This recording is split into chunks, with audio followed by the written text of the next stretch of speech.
A manager at a Pennsylvania Wendy's invented a fake employee and pocketed wages of $20,000, police say. This story is super relatable, right?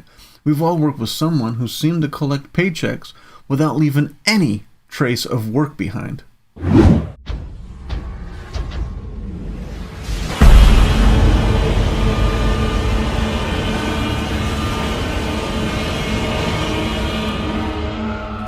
What the fuck is up, internet? I'm that dude, Swainzilla, aka old guy with too much time on his hands. And this is Crazy Ass News. Today we have a story as juicy as a burger that's never been frozen. Let's gorge ourselves on the crazy world of Wendy's wage wizardry. Say that 3 times fast. A former general manager at a Wendy's restaurant in Pennsylvania is accused of inventing a fake employee to steal wages. Because yeah, what do you do when you're short on cash? Apparently you can just invent a motherfucker. The ex-manager, Linda Johnson, allegedly created a fictitious employee named William Bright and manually clocked him in and out for 128 shifts at the restaurant she managed in Lancaster. I know it sounds dumb now that she got caught, but she did get away with it 128 times. That's a lot, right? The police department in Manheim Township reported that Johnson maintained this scheme for almost a year, during which she coifed almost $20,000 in wages. She got away with it for so long that she probably thought she cracked the code. I did it! Other employees at the restaurant claimed they had no recollection of ever working with someone named William Bright. Imagine this is the way you find out why you've been short-staffed for the last year. In April, Johnson confessed to a police officer that she added the fake employee and generated shifts that he didn't actually work. I mean, it may not be the greatest idea ever, but you do have to commend her on how fucking ballsy it was.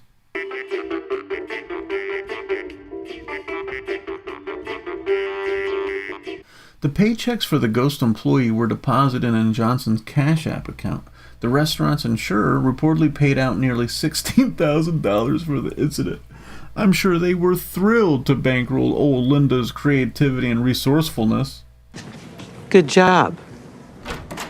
As of right now, Johnson's whereabouts were unknown. The police have been asking the public for any information on her location. Yeah, the person who made up a fake person is currently ghosting the authorities. I'm out this bitch! Wendy's has yet to comment on this situation. Imagine you're the PR people at Wendy's and you get this fucking call. Okay, that was good. I don't know. What do you think about all this, right? How do you think the other employees felt about finding out they had a ghost employee? Could you imagine? You're short-staffed forever.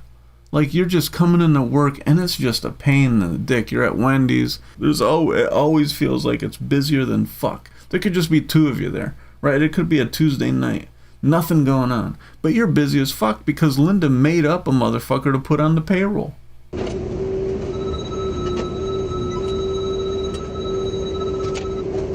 How did this scheme go unnoticed for so long? And Lancaster is kind of a big town. So I feel like maybe they just stuff like this would just get lost in the shuffle. Makes me wonder I'm more curious about how she got caught. So she did it 128 times without getting caught. So I'm wondering what was the red flag that drew people's attention? Was it people complaining that they were being short-staffed? Maybe the other employees were like, what the fuck? Why is it always so busy? What the hell is going on? Like, Anything this shady ever happen at your job? I've worked at a bunch of places, and I've seen some shady stuff, mostly stuff to try to, like, bypass taxes and stuff, but, like, creating an entire employee, I can see that happening, like, when, during the pandemic, when these businesses were getting those loans, I could see that happening then. Like where they would just fucking make up a fake employee so that they can meet the threshold and then just pretend, you know what I mean, and just scoop that money up. I can see that happening. Probably happened a lot, actually. How how did this story make you feel? Me? Like, dude, honestly, it's one of the ballsiest things I've ever heard. I've worked in restaurants and I've worked in retail and I've had a lot of jobs. And I don't know if I've ever heard of, or even of the idea even crossed my mind that just where there would be like a fake employee. Like, so that's probably how she got busted. How she probably got busted was the money was going into her Cash App. So, like, they had to figure out that this person didn't exist. Like, whose social security number was she using? He had to have, like, the check had to go to somebody, but then she was just depositing in her Cash App. I wonder how that worked. So, folks, if you ever find yourself short of cash, just invent a fictional coworker. It's foolproof, at least until you get caught, right? Anyway, that's all I got for now. I'll catch you on the next one. Later.